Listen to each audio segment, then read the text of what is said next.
So for the day, we do not have a new topic. We just cover up the quick review of the head and neck development, includes the face development as well, and we'll emphasize the thing which we already have covered related to the clinical problems in the neck region as far as developmental anomalies concerned. So quickly going through this thing, we have covered like a pharyngeal apparatus in form of developing neck region. We developed about the face palate, which we did last time with this particular clinical anomaly as well. We developed how this tongue is coming on. We talked about this particular thyroid and different positions of the thyroid. They are very clinically important, and it's because they are plentifully seen in clinical life as well. And we learned about paranasal sinuses and 4 incisor teeth, how they are coming into it in terms of formations. So this is what we started in the beginning of 3 weeks back about this particular developing the neck region. We went to the cranial most part of the foregut tube, which shows some kind of undulations. We call them as arches. Between the arches, we have some depressed areas. We call them as cleft and pouches accordingly. So we've seen this particular neck region or future neck region shows some kind of elevations on the margins of it, which can be visible from the external side. Now, if you just cut through, see the histological feature about it, it's having 3 components. In the middle part, we have this mesoderm, which is a brown, the outer side, which is ectoderm, which is lined by the blue, and endoderm, which is the yellow line part. Now, between this particular arches, which can be counted from craniocaudally, 1, 2, 3, 4, and 5th one disappears. Then we have the 6th one, 5th pharyngeal arches are there, which is serving this particular transforming into the head and neck derivatives. Between them, we have some kind of groups. Those groups externally we call them as cleft, and internally we call them as pouches. And each of these component yields some important soft tissue, connective tissues, and relevant structures. Now, each of these arch we learned about is fed by a dedicated artery to it. We call them as arch artery.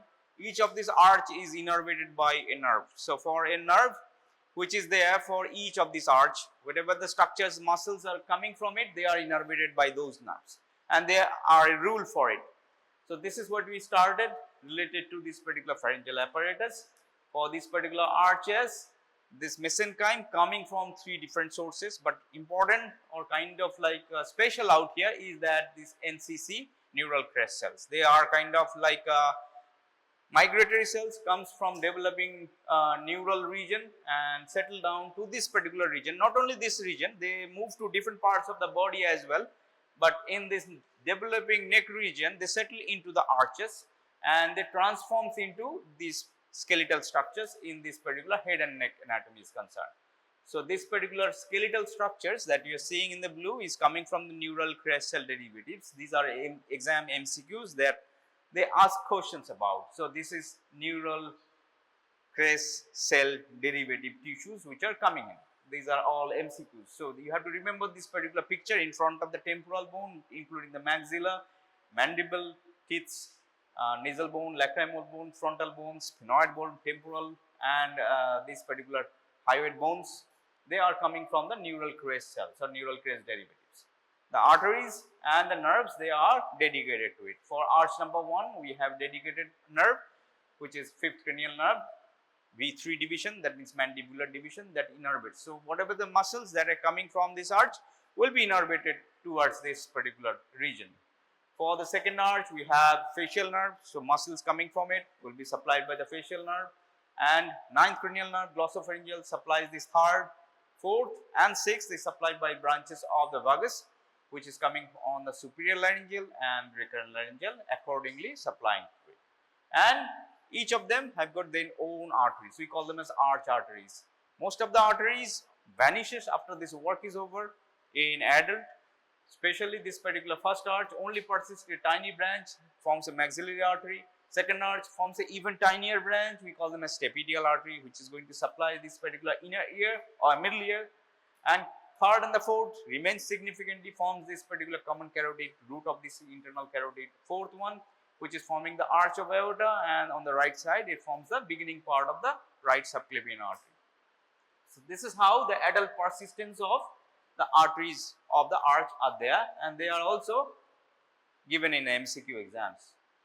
Now coming to this particular fate of this particular arch, each of these particular arches gives rise to the muscle cartilage, and the muscles are supplied by the nerves that we have already discussed. So these particular muscles from each of the arch, we already know, we just do not want to iterate each of them, but you have to memorize each of the muscles that is coming from this first arch, coming from the second arch, and third arch is easy to remember because there is only one muscle, stylopharyngeus, which is innervated by the glossopharyngeal nerve, likewise is present with.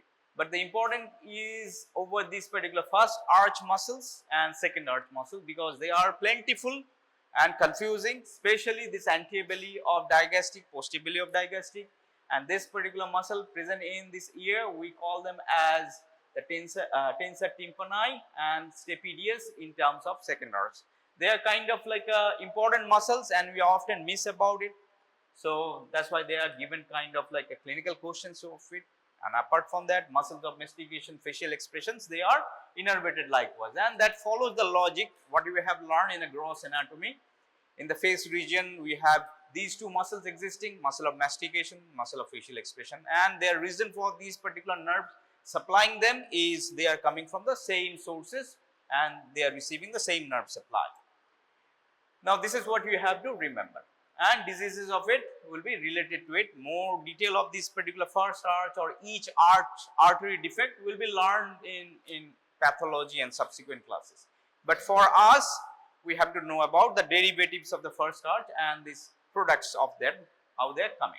Likewise, this arch, we have these pouches which is present endodermally. That means we have this particular yellow line part.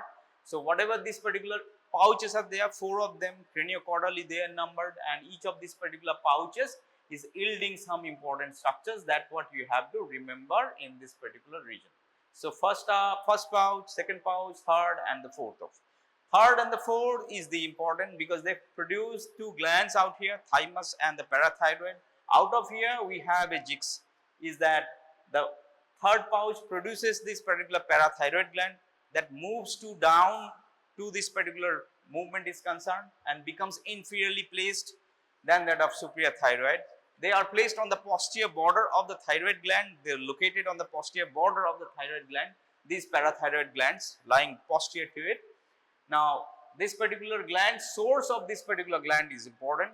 Other thing is this one, ultimobranchial body, they form a parafollicular C cell which produces calcitonin, which is very high clinical important hormone and an important biomarker as well. So this particular third and fourth and this particular element is very important. MCQ wise they are important, and thymus as well, they are important. And abnormal positions of the parathyroid glands are expected because they move a lot and because they migrate from these particular pouches to their elsewhere. So that's why this inferior and superior parathyroid gland are kind of like can be found in abnormal positions as well.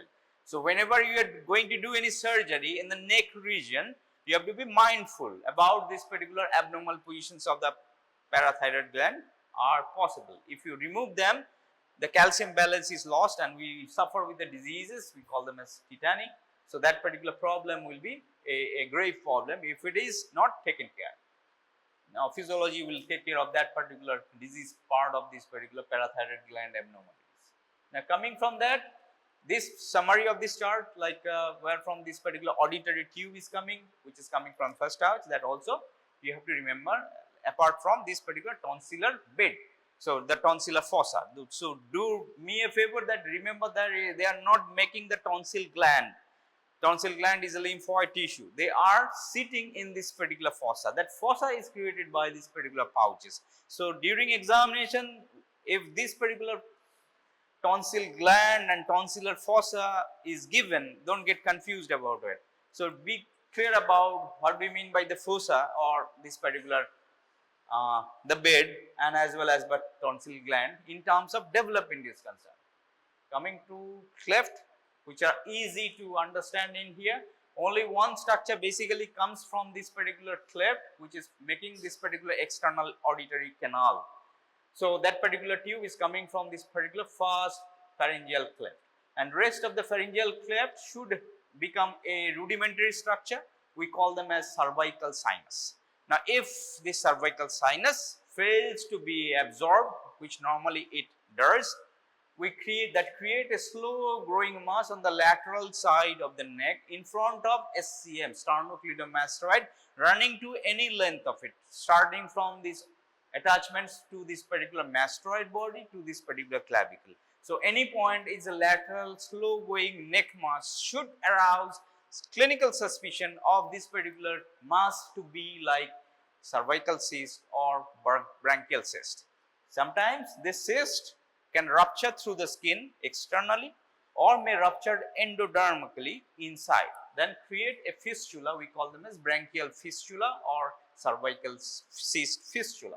So, this particular fistulas, if it is there communicating, we call them as communicated fistulas. So, these are exam questions which is commonly given in exams, explain why kind of questions.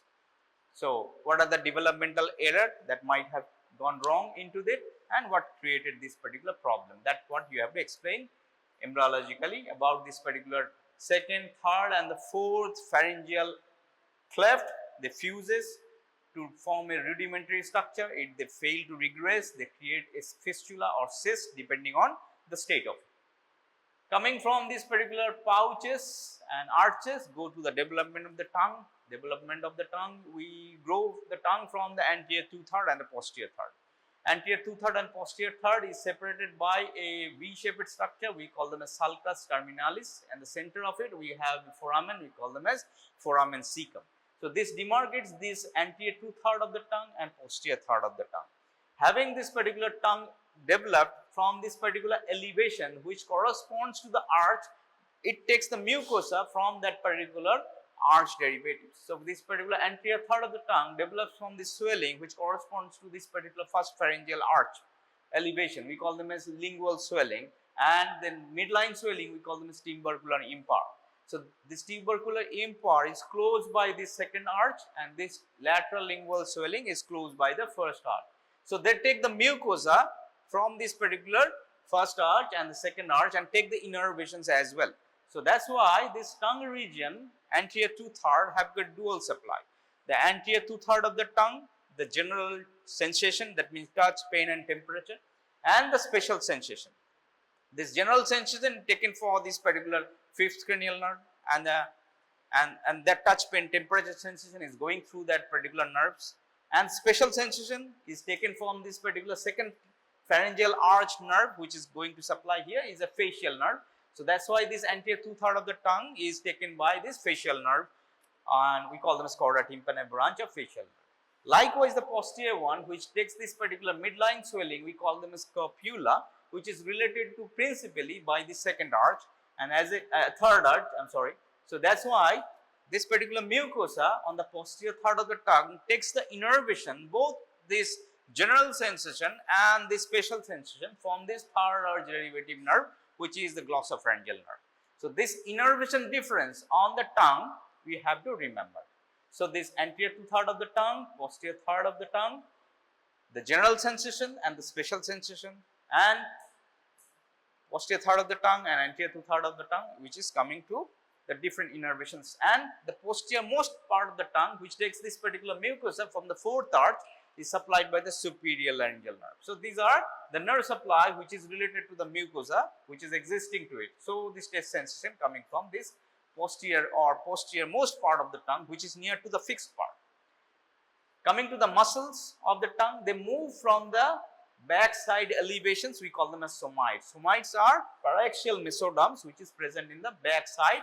They forms the cubital block. From there they move.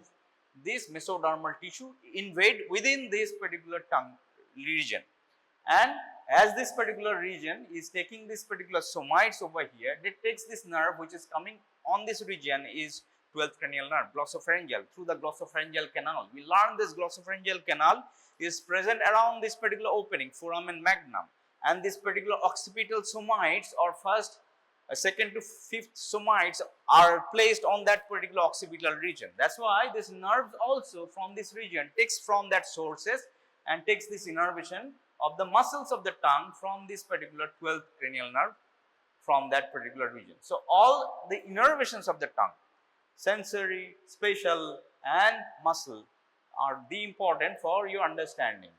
Be explained with your developmental knowledge. So, this question comes in the examination, discuss about this particular different like general innervations, spatial innervation of the tongue along with the nerve supply innervations of the tongue with enlightening it with the developmental facts. Now, coming to this particular tongue, to the thyroid gland. The thyroid gland takes origin basically the cells from the tongue itself. So, thyroid gland takes a source, we call them as foramen cecum, which is placed in the anterior 2/3 and posterior 1/3 of the tongue. That junction point in the midline, we have a dip. That particular dip is the oldest place where the thyroid gland taking origin. So, this tissues from here keeps on migrating, going down when this particular muscles in the tongue keep on growing, and the muscles of the tongue keep pushing this particular tissues down and down, and they create a tract. We call them as thyroglossal duct. So, this duct goes down and down with the migratory signal to below under the hyoid bone. Now, as this particular hyoid bone is formed, we have a developing cartilage growing inside. There is a negative suction there because of the thyroid cartilage growing in the larynx region. So, this particular thyroid gland settled down below this thyroid gland and placed in here. So, in front of the trachea, they settle down. Once they settle down, they split into two lobes, right lobe and left lobe. They call them as lateral lobe. An intervening tissue in between, we call them as isthmus, and grow there. So, this thyroid gland grows originally from the tongue region, take the tract midline strictly and go under subhyoid, then sublarynx, and then go to this front of the trachea and settle down into two lobes, becomes bilobed structures. So, this is the entire tract, we call them as thyroglossal duct. Now, this particular duct shouldn't have any trace. This tract should have absorbed completely. If it fails to absorb, just like the sinus cyst, in the lateral sinus cyst we talked about, it creates a thyroid gland cyst. We call them as thyroglossal duct cyst or thyroglossal cyst, which is a remnant of the thyroglossal duct. And this kind of swelling is again likewise the swelling is a midline or strict midline swelling and present in the midline neck region, maybe in the hyoid region, maybe subhyoid, maybe in front of the thyroid cartilage. And the classical feature about this particular movement is that if you just swallow, because that is related to the thyroid gland, if you swallow, this particular swelling moves up with or up and down with the swallowing. If you ask this particular person to take this tongue out or externally show the tongue, this swelling moves up because the same thyroglossal duct is anchored to this particular tongue where this particular anterior 2/3 and posterior 1/3 is there. That's why once you stick out the tongue, this thyroglossal duct make a traction and this swelling moves up. So, this is a classical thing that happens in case of this thyroglossal duct cyst clinical identification. It moves up if you ask the person to show the tongue, and it moves up and down when the person swallow or deglutes because of the movement of the thyroid gland. And why this thyroid gland moves? It because of the attachments of a ligament, we call them as ligament of Berry. In gross, we are going to talk about that.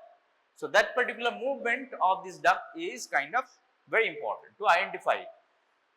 To differentiate with the lateral sinus cyst, the lateral sinus cyst is the laterally placed or branchial cyst, and this is strictly midline. That means it should be in front of the symphysis menti and the line joining to the midline, or that particular midline you have to trace it.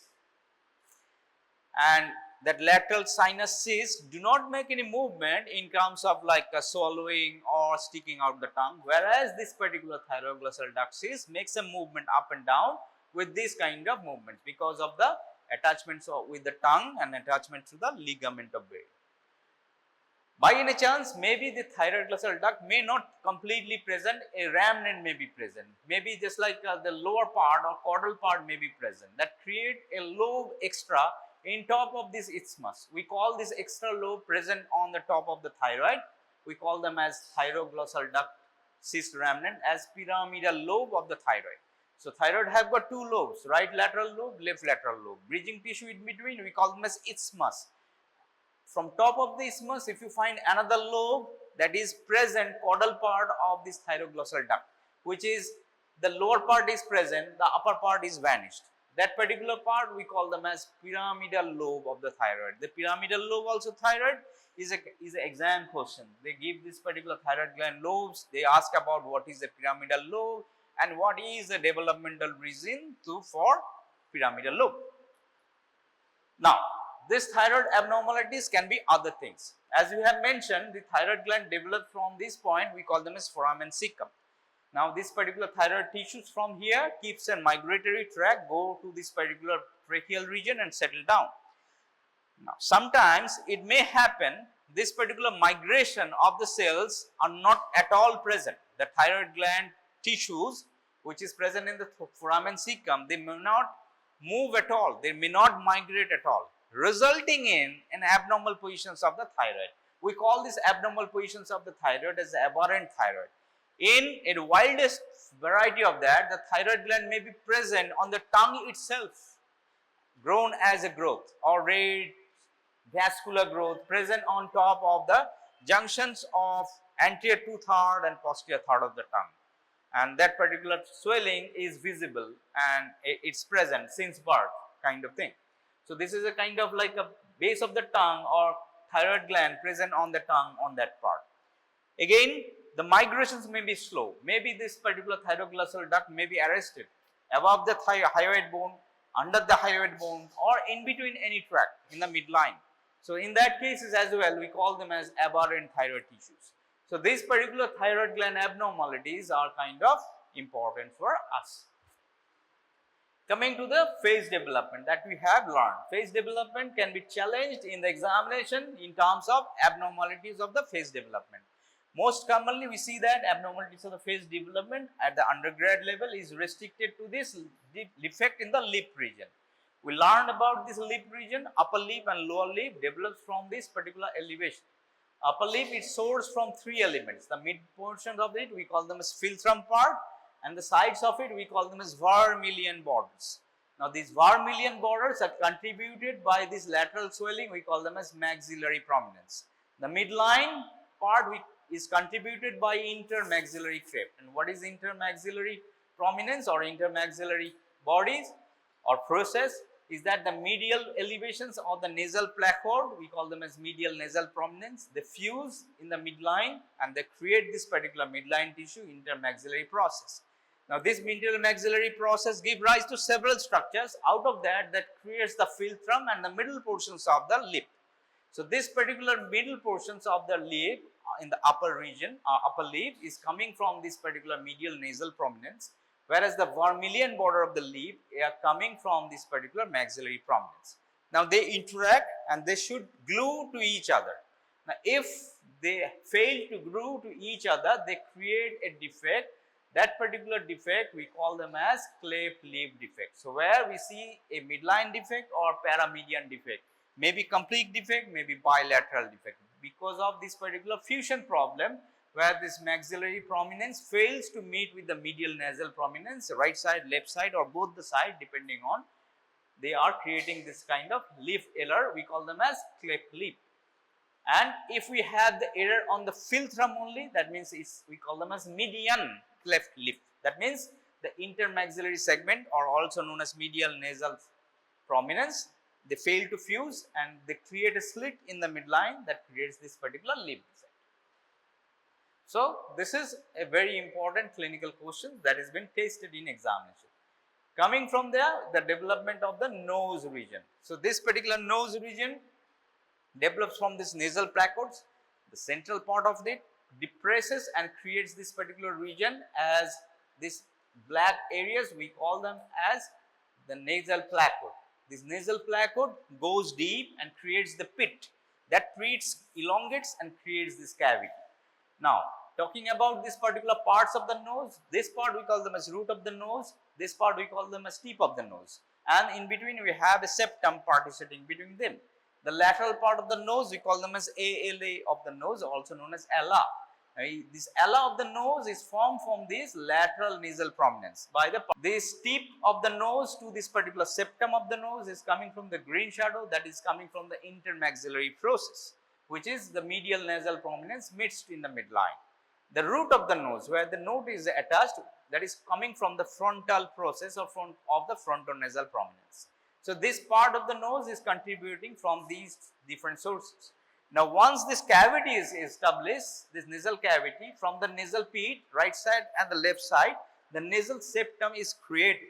Now, once this nasal septum is created, within this septum, this nasal mucosa invade or encroach to the nearby bones, and they creates further elongations of the nasal sinus or nasal cavity, and those elongations we call them as paranasal sinus. They grow to the nearby bones, frontal bone, maxillary bone, ethmoid bone, sphenoid bone, and they create the extra space from the nasal cavity. They call them as paranasal sinuses. Now, out of these paranasal sinuses, the largest one is developed within the maxilla bone. We call them as maxillary sinus. Now, we are born with this maxillary sinus when we are born, and we reach this more or less like a 70% of the capacity of this particular maxillary sinus we are born with. This is the only sinus that we are born with. The rest of the sinus is developed as we progress, as we start talking phonations and do these particular verbal actions. We develop these particular sinuses with time. Out of that, we have to keep in mind what sinus we are developed with, what is the largest sinus of it. That is maxillary sinus is the prominent most sinus of all that you have to keep in mind. And what is a paranasal sinus? It's nothing but the expansion of nasal cavity into the nearby bones. Coming to the last part of the development, we call them as development of the palate. Now, the palate can be divided into two parts. The anterior part we call them as hard palate. The posterior part we call them as soft palate. Soft palate is made of the muscle. Anterior hard palate is made of bones. Now, this bony part of the palate is split into two parts, primary palate and the secondary palate. Primary palate is the triangular V-shaped area which involving the incisor teeth, four of them, right and left, and holding the foramen in here, region, we call them as incisive foramen. Also in this incisive foramen, from this region, this particular triangular slit of this tissue is developing from this primary palate, is coming from the intermaxillary segment. What is intermaxillary segment? This green shadow uniting, forming the intermaxillary segment, that is medial nasal prominence uniting together right side left side, making this intermaxillary segment.